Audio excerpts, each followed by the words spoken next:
लिखा है इसमें, कुछ खास छिपा है इसमें, मर्यादा है कोई वादा है, विश्वास रखा है इसमें।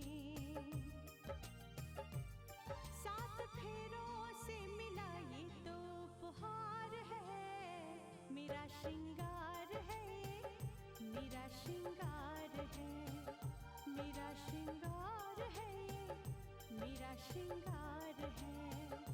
मंगलसूत्र, मंगलसूत्र, मंगलसूत्र, मंगलसूत्र, मंगलसूत्र, मंगलसूत्र,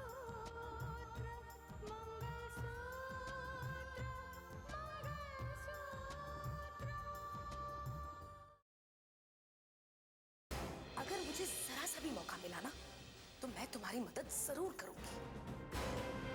आपने पता है, मेरे भाई शमशेर सिंह के कत्ल के जुर्म में गुलशन शाह ने ही मानस को फंसाया था। नहीं माँ जी, मैं आपके घर पर नहीं आना चाहता, क्योंकि जो बात मुझे आपसे करनी है वो घर पे नहीं हो पाई। क्योंकि दिल से जोड़े गए रिश्तों को जबरदस्ती निभाने की जरूरत नहीं पड़ती है, वो खुद ब खुद ही निभ जाते हैं। और मैं ऐसे ही रिश्ते की बात कर रहा हूँ। आप जो कुछ भी कहना चाहते हैं साफ साफ कहिए। माँ जी, मैं ये कहना चाहता हूँ कि कृतिका को फिर से वो खुशी दी जाए जो अधूरी रह गई थी। मैं दरअसल कृतिका को राकेश से एक बार फिर मिलाना चाहता हूँ।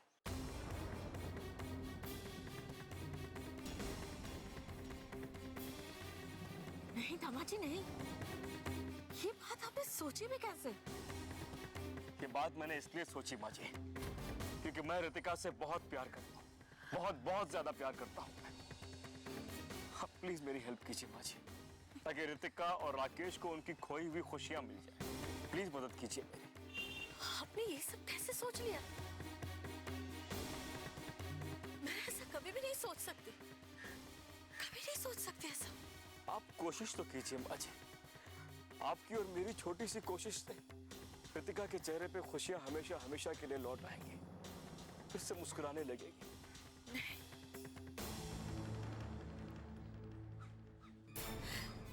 मैं उसे इस बात के लिए राजी कभी भी नहीं कर सकती, कभी नहीं। आज एक बार फिर सोचिएगा, क्योंकि इस दुनिया में अगर उसे कोई समझा सकता है तो वो सिर्फ आप हैं, क्योंकि आप उसकी मां हैं।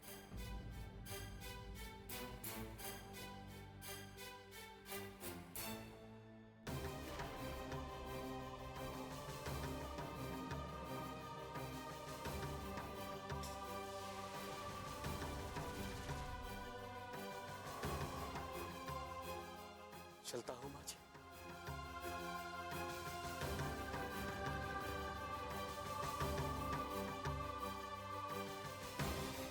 आप कोशिश तो कीजिए माँ जी, आपकी और मेरी छोटी सी कोशिश से कृतिका के चेहरे पे खुशियां हमेशा हमेशा के लिए लौट आए, फिर से मुस्कुराने लगेगी।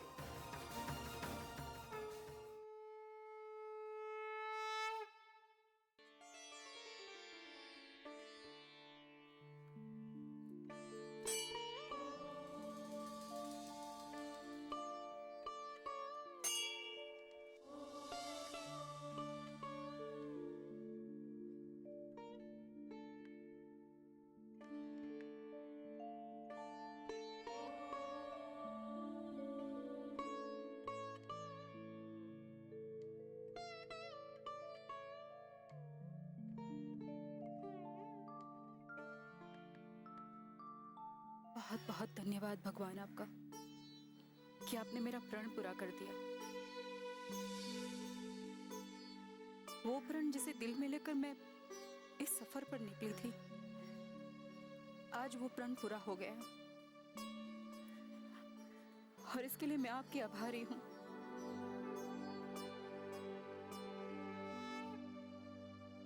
बहुत बहुत शुक्रिया आपका भगवान।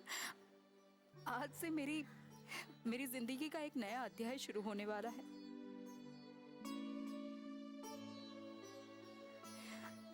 मैंने अपने इस प्रण के लिए न जाने किस किस इंसान के दिल दुखाए हैं, कितने सवाल उठे मुझ पर।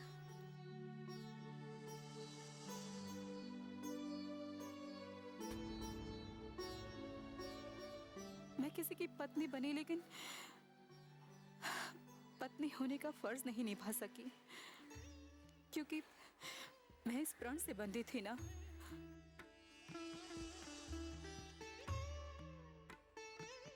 लेकिन अब ऐसा नहीं होगा। अब मैं अपना हर फर्ज निभाऊंगी। अब किसी को कोई शिकायत का मौका नहीं दूंगी। बस आप मुझे आशीर्वाद दीजिए कि मेरी जिंदगी में सब ठीक हो जाए। आशीर्वाद दीजिए।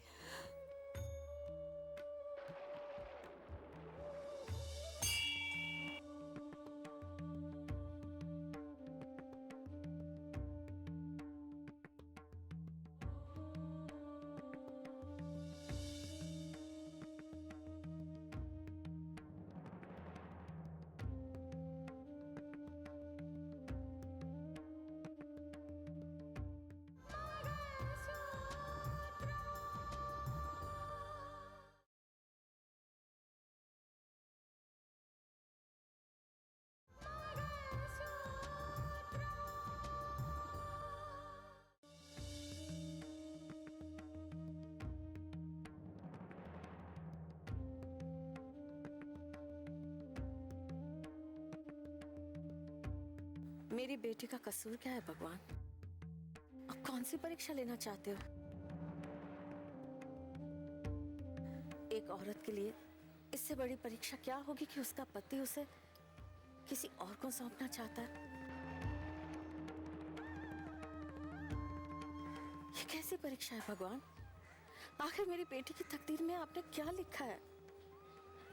क्या मर्जी है आपकी?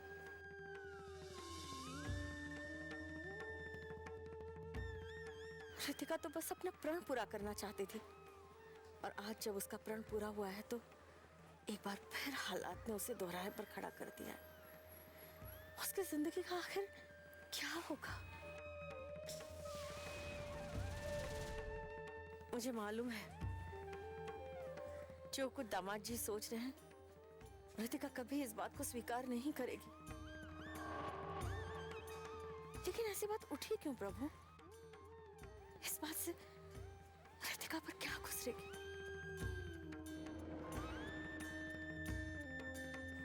ये बात जब सबको पता लगेगी तो पता नहीं कौन सा तूफान उठेगा। कितने बड़े दुख और कितनी बड़ी शर्मिंदगी की बात होगी। अगर ये आपकी परीक्षा है तो मेरी बेटी की ऐसी परीक्षा मत लो प्रभु, ऐसी परीक्षा मत लो।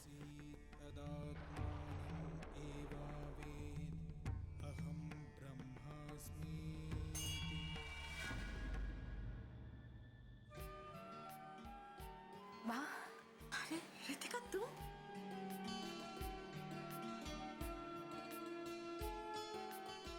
पापा की वजह से मेरा प्रण जो पूरा हुआ है, भगवान से आशीर्वाद लेने आई थी। माँ, आज से मेरी जिंदगी का नया अध्याय शुरू होने वाला है। मुझे आशीर्वाद दीजिए। सदा सुहागन रहो बेटा।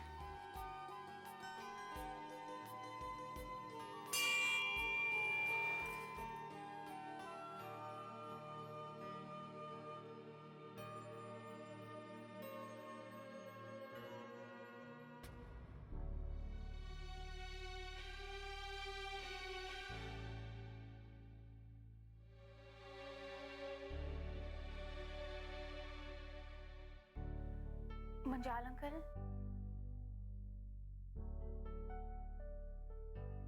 मुझे अभी अभी शेर सिंह ने बताया कि आपने सुबह से कुछ नहीं खाया। अब बेटा मुझे भूख नहीं है, तुम जाओ।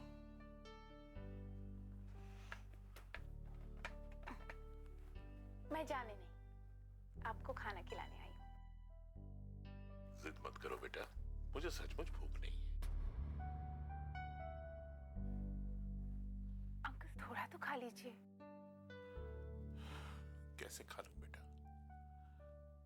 मेरा बेटा गौरव अस्पताल में कोमा में पड़ा है। उसकी हालत देखकर खाना मेरे हलक से नहीं उतरेगा बेटा। जिद मत करो तुम, मुझे मेरे हाल पे छोड़ दो। बेटी बनाकर ले तो आए, पर अब आप मुझे जाने के लिए कह रहे हैं। देखो बेटा, मैं तुम्हें यहां से जाने के लिए नहीं कह रहा हूं। मैं सिर्फ इतना कह रहा हूं कि मुझे फिलहाल अकेला छोड़ दो।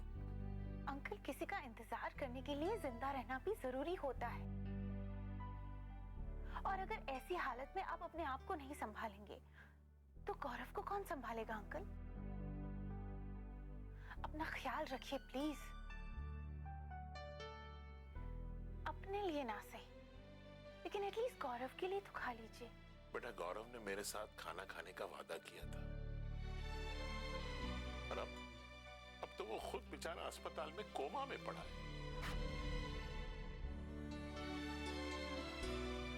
अब तुम ही बताओ, मैं कैसे खाना खा लूं? मैं आपका दर्द समझ सकती हूँ अंकल,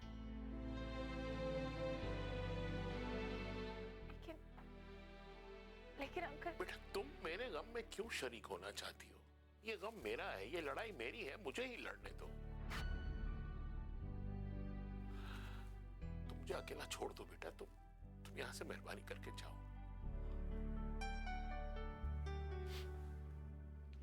साक्षी, तुमने खाना खा लिया?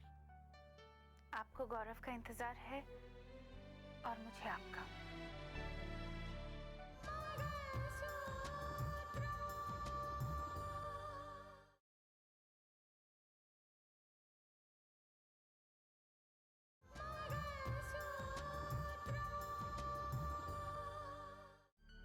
तुमने खाना खा लिया? आपको गौरव का इंतजार है और मुझे आपका।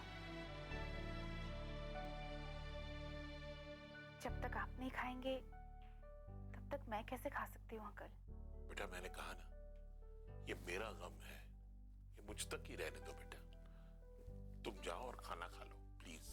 एक तरफ बेटी भी कहते हैं और दूसरी तरफ अपने गम से अलग रहने के लिए भी कहते हैं। ऐसा कैसे हो सकता है अंकल? जब तक आप नहीं खाएंगे तब तक मैं भी नहीं खाऊंगी। ठीक है बेटा, आखिर तुम जीत ही गई। जाओ, अपना खाना लेकर आओ, हम साथ बैठ के खाएंगे। नहीं अंकल, पहले आप खाना खा लीजिए, मैं बाद में खा लूंगी। ठीक है, तुम खाओगी ना? प्रॉमिस। प्रॉमिस?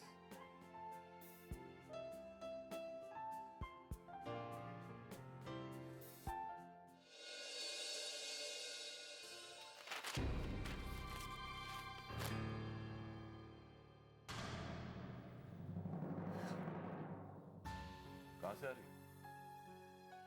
और इतनी मायूस क्यों? क्या बात है, क्या हुआ? लगता है हमारी रितिका के जीवन में फिर से कोई बहुत बड़ा तूफान उठने वाला है। क्या? हाँ, मानस ने मुझे मिलने बुलाया था। आज भी मानस के दिल में वही बात है जिसके बारे में रितिका चर्चा कर रही थी। क्या कह रही है तुम? क्या कहा मानस ने? मानस कहता है कि रितिका और राकेश को मिला देना चाहिए, और वो चाहता है कि मैं रितिका को इस बात के लिए समझाऊं। नहीं शारदा, नहीं, ये ऐसा नहीं हो सकता। मानस के दिमाग में रितिका के बारे में ऐसा ख्याल आया कैसे? देखिए, इसमें रितिका की कोई गलती नहीं है। हाँ, लेकिन रितिका के उस प्रण का मानस ने बहुत गलत मतलब निकाल लिया है। लेकिन मानस को भी तो समझाना मुश्किल है। क्यों मुश्किल है? रिश्तों का क्या मजाक बना के रखा है मानस ने? क्या मैंने राकेश को इसलिए छुड़वाया था कि दोबारा रितिका की शादी उससे करवाई जाए? नहीं शारदा, नहीं, ये गलत है। लेकिन ये बात मानस को समझाए कौन? पता नहीं कब से उसके दिमाग में ये सब बातें चल रही हैं। शारदा, मानस की ये जो सोच है, जो दिमाग में उसकी बातें चल रही, इसकी जिम्मेदार रितिका है।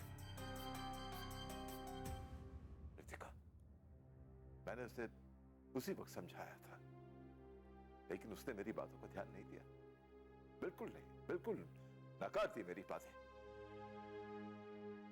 कहा था मैंने उसे, एक पत्नी का अर्थ वो नहीं होता जो वो समझती।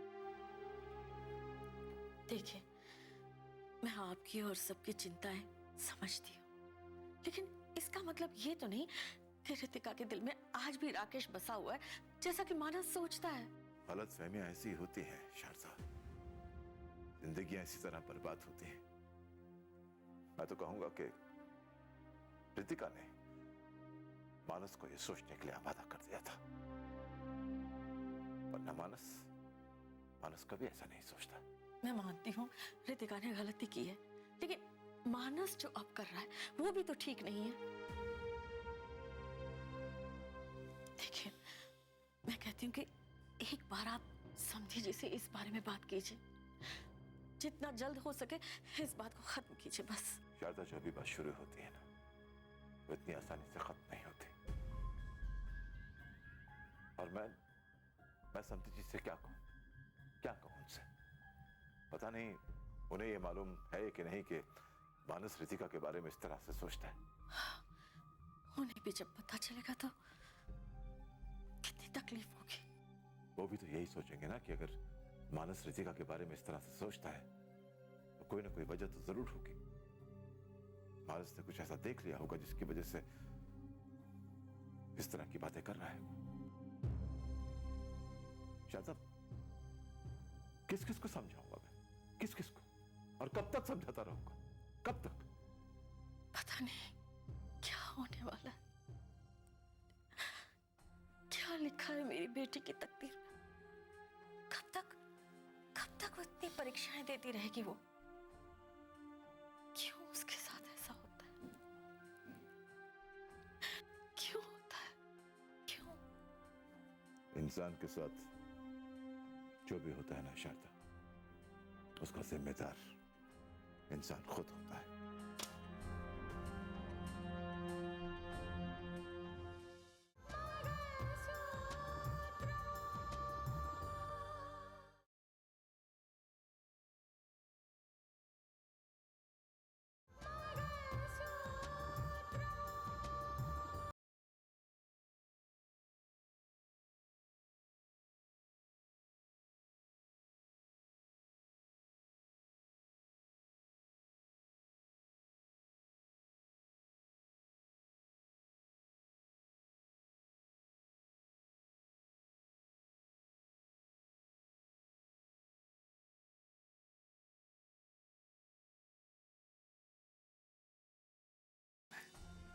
हाँ, साक्षी के भाई भी तो हो। बेटा, जो कुछ भी सामने आया है सब जानकर मुझे बहुत तकलीफ हुई है। मैंने राहुल को समझाने की बहुत कोशिश की। मैं सच्चे दिल से चाहती हूँ कि साक्षी को उसका अधिकार मिल जाए। मैंने आपके बारे में बहुत कुछ सुना है आंटी। मुझे अच्छी तरह याद है, एक बार रितिका के रिश्ते के लिए आप मेरे घर आई थी ताकि मेरी शादी रितिका के साथ हो जाए। मुझे सब याद है बेटा। आप इसलिए आई थी क्योंकि रितिका को आप अपनी बेटी की तरह मानती थी, और मैंने आपको इसीलिए फोन किया है क्योंकि जो प्यार रितिका को आपके घर में मिला है वो मेरे घर में कभी नहीं मिल सकता। ये तुम क्या कह रहे हो बेटा? रितिका तुम्हारे घर की बहू है, तुम्हारी पत्नी है। अगर वो इस बात की तुलना करती है तो बहुत गलत बात करती है। वो तुलना नहीं करती है आंटी, बल्कि मैंने ये महसूस किया है। मैं इस बात के लिए भी आपको मुबारकबाद देना चाहता हूं कि राकेश रिहा होकर अब घर आने वाला है। बेटा तो घर आने ही वाला है, लेकिन उसके साथ साथ बहू भी आ जाए तो कितना अच्छा होना आंटी।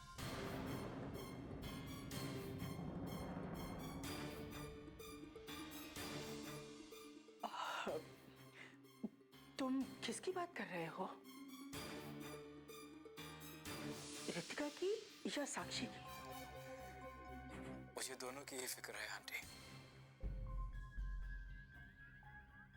और देखिए ना, कितना अजीब संजोग है कि दोनों का रिश्ता आपके घर से ही जुड़ा है। और आंटी, ये मैं अच्छी तरह जानता हूं कि रितिका राकेश को आज भी उतना ही मानती है जितना पहले मानती थी। इसीलिए आज तक वो मेरे साथ पत्नी बन के रहती जरूर है, लेकिन हमारे बीच आज भी उतनी ही दूरी है आंटी, जितनी शादी से पहले थी। मैं रितिका को राकेश से मिलाना चाहता हूं। मैं उन दोनों के बीच दीवार नहीं बनना चाहता।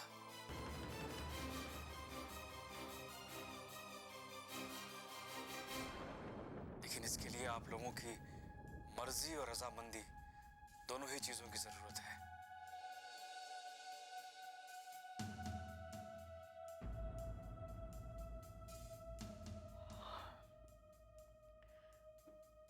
मैं क्या कहूं बेटा, मैं तुम्हारी बातें सुनकर हैरान हूं। साक्षी के बारे में तो मैंने सोच ही रखा है। रितिका के बारे में भी सोच लीजिए आंटी प्लीज। मुझे आपके जवाब का इंतजार रहेगा। Thank you.